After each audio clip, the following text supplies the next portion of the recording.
Easy TV is the place to be. We about to make it do what it do, baby. Yeah.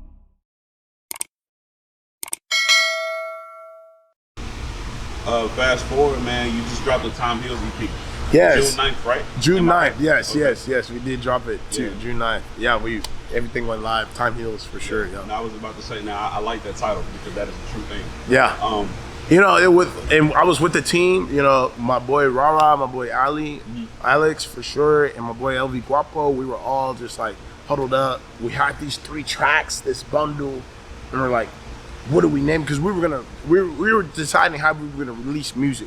Should we go single for single, just body for body and body, or should we just give people bodies of work, small bodies of work, not an album, but like something in between? That's what we came up with the EP. But we were really trying to come up with what the name was. But go ahead and ask your question. Yeah, no, I was just gonna say, man. In all honesty, I haven't had a chance to listen to it yet because I've been so busy. We talked about it off camera. Yeah. But for a person going into it, what can they expect? I'm gonna tell you right now, since you're brand new, and everybody, if you haven't heard the EP, you know what I mean, just get ready because it's a vibe. I can tell you for sure, it's 3.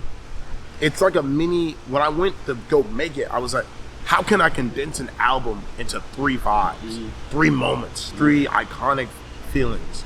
I was like, I need my hip hop, my hard, like I need a bop. I need something to go crazy in the club. I need something to really rock. So excuse me, top one is aggressive outside the gate. If you heard Eastside and you're hearing this one, it's gonna be a total switch, right? And then Life Goes was for my real hip hop fans, my people who like Drake, just something that really just speaks to the soul, just a real rap joint with a catchy hook on top of it. And then I wanted to be like, okay, got my 2 little rap deals out. Now how can I show people that I'm not only a rapper, but I'm an artist, like I'm a real artist, like I love music. So Without You it's like an EDM pop joint, you know what I mean? Like, and it's crazy on that song. Shout out to my producer Zoe on that one. That he made this joint, sent it to me like 4 or 5 years ago, and I was so scared to touch the drum because in my mind I'm like, yo, this could be a pop smash, this could go crazy, this could be the vibe, this could break out. You know what I mean? If I do it correctly. And so I was just so scared to touch it. Pin was just, you know what I mean, like off. I come up with little ideas and I step away from it. So really to finally, you know, get in and get it all the way done with my producer, Justin Pace. Shout out to Justin for sure. We finally got in the studio, punched it out, and we really figured it out all the way at the end, like in the mixing process, mixing and mastering. But like, that's a vibe on its own. Like you could Sunday, fun day, brunch vibe.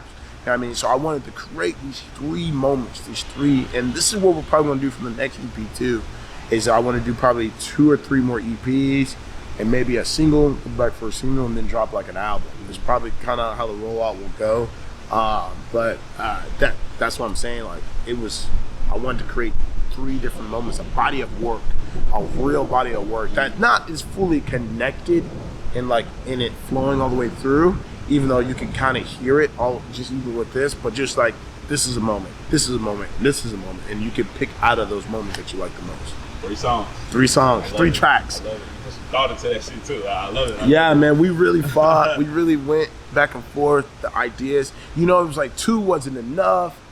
4 felt like a lot, and 3 and you know the thing that pissed me off the most is that Drake dropped his 3P before. I was like, fuck, like everybody's gonna think now that like I'm biting off a Drake for 3. You know what I mean? But it's like totally we had this idea beforehand, like because I had finished writing everything and had it all prepared and we were mixing and everything. We were just trying to come up with the name and what 3 was gonna be, and then boom, we got that. And I was like, damn. So I just said, fuck it, it makes sense. The GOAT thought it made sense, so it makes sense for me. Yeah.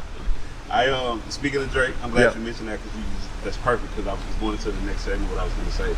You know, clearly after listening to T music, you can hear the influence, you know, which is nothing wrong with that. Yeah. You know what I'm saying? Drake is dope. We all love him. You know what I'm saying? He may steal a lot from people, but hey, it is what it is. Hey, there's a lot to go into that. Damn. Yeah. That's a point alone. Yeah. Talk to me about the Drake influence and why.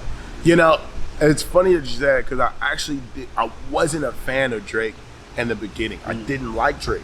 And it's crazy to even say that, but my homeboy TJ, shout out to TJ, back in the beginning of high school, he had showed me like one of Drake's like first like little mixtapes or something. I was like, his flow's off, and I'm used to like that Lil Wayne, Right on Point, like the vibe. Just it's like almost TikTok You gotta deal. understand Like, though, at that time, that's when the shift in music was about to change. it was, and it's wild that he was a part of that wave, created the wave. You know what I mean? Was in that. So it didn't make sense. It took song after song for him to grab me, and I didn't really get fully on board till If You're Hearing This It's Too Late, or Reading This Is Too Late. Yeah. Right, that album.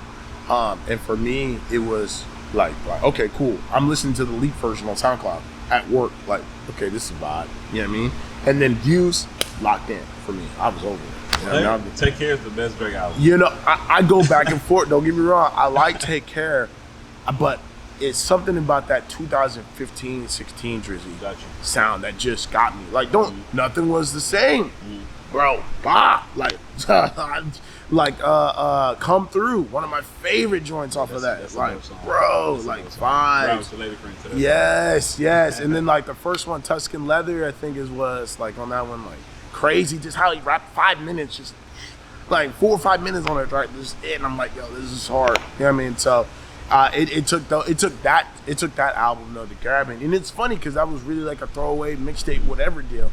And I don't know, maybe I like the freeness, the way he was finding his sound years later too. You know what I mean? And so I just decided like to really not hone in on that version of Drake, but just like this is the sound that I most relate to, other than Cudi, which a lot of people think I have a Kid Cudi sound as well in the vibe. But like a lot of people that listen to Without You, the third track on the EP, think like, yo, like that's Cudi heavy influence. Are you into Tyler Creator at all? I'm not really. Okay. I'm not really into him. Like I've heard like a few tracks of his. I mean, that's kind of it, pretty much. But yeah. That's well, there we go. Drake, Drake, J-Dub, influence or whatever. Yeah. So before the last time I spoke with you, you were telling me, you were on your way to Houston. Yeah. So for a music related. Yeah, I was shooting that. I don't even know what it was for.